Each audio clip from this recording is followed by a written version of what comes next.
Ryan, what'd you think of just the way JT performed yesterday? And you've been around him when he's been healthy, he's been at his peak, and I guess you look at the box score and he's got buckled through with 12 carries. Like, what's that like? Blocking for that guy?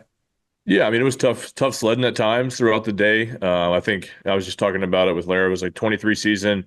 We established ourselves as a great run team, right? And I think that was the trademark and still is. I think every team is going to come to us with some kind of wrinkle, some kind of pressure or different, defensive front to alleviate that run game.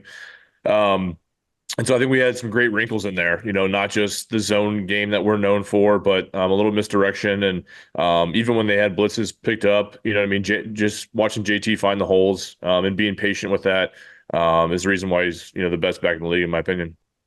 And then one quick follow up. I actually saying this just a few minutes ago, but when it comes to AR, you've been around him more than anybody else as far as the communication you all have and things like that. In moments like this, when it's kind of tough sledding right now, how do you think his leadership or his character will, I guess, be realer, if that makes sense? It's easy to come in and say, "Oh, I got to be better," or whatever, after he had the plays he had last week. But now, leaning on him as a leader going forward. Yeah, I mean, I think I saw it after the game was, just upset, right? I think we were all leaving that stadium not feeling very good, but he's a guy that wears his emotion on his sleeve, right? He wants to win. He wants to play great for the team, the same way we all do. I think that's why he was the fifth overall pick, right? And he's the guy for us. And so, what I expect from him going forward is, it's just his best effort, right? And that's everybody from top to bottom, from the first guy to the 53 guy, and especially AR. I mean, nobody cares about his game more than he does, right? His preparation goes into it.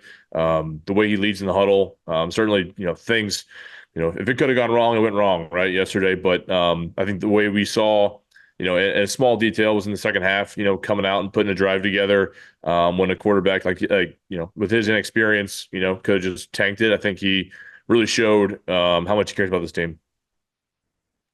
Jake? Hey Ryan, so you guys obviously have Matt Eberflus coming up.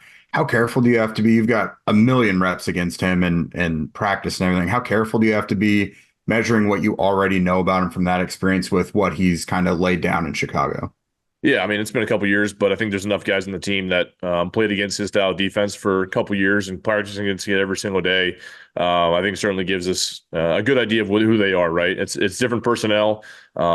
I watched them a little bit last night. They're a good front seven. I mean, they really the core of that defense is movement, creating negative plays up front, rushing the passer. I know he's going to have a lot of third downs. So for us, avoiding third and long is going to be huge for us and running the football efficiently and handling movement. And I think that's, he's a detailed coach when he was here. So I'm sure he's taking that as being a head coach. So they'll have a good plan for us. But I told the guys too, it all comes down to what we do, right? It's about, you're going to see 8 different defenses throughout the year, whether it's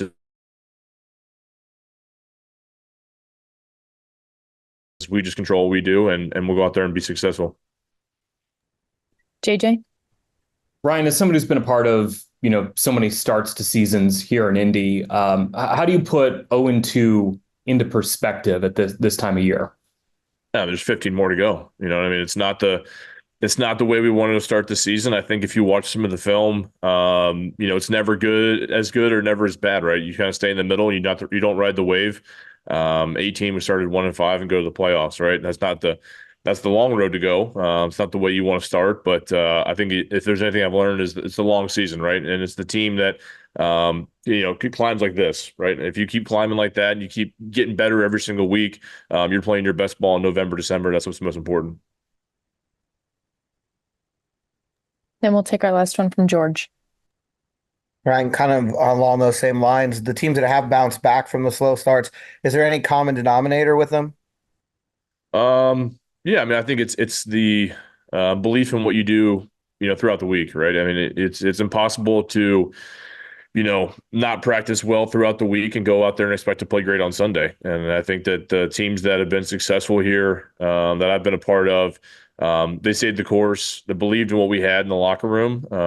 I know sometimes you wish you could play better. You wish you didn't have these bad games, but I think that sometimes the adversity early in the season can kind of strengthen a team, get you kind of calloused up for the rest of the season because it's only going to get harder from here, right? And I think that taking a deep dive into our inefficiencies as an offense, especially myself included. I think it takes every single person to look at themselves in the mirror, come every day with a positive mentality that we're only going to get better. And I think that if you look at a pulse of the team, a lot of these guys are here because we care about what we do. And I think that we'll certainly get better every single day.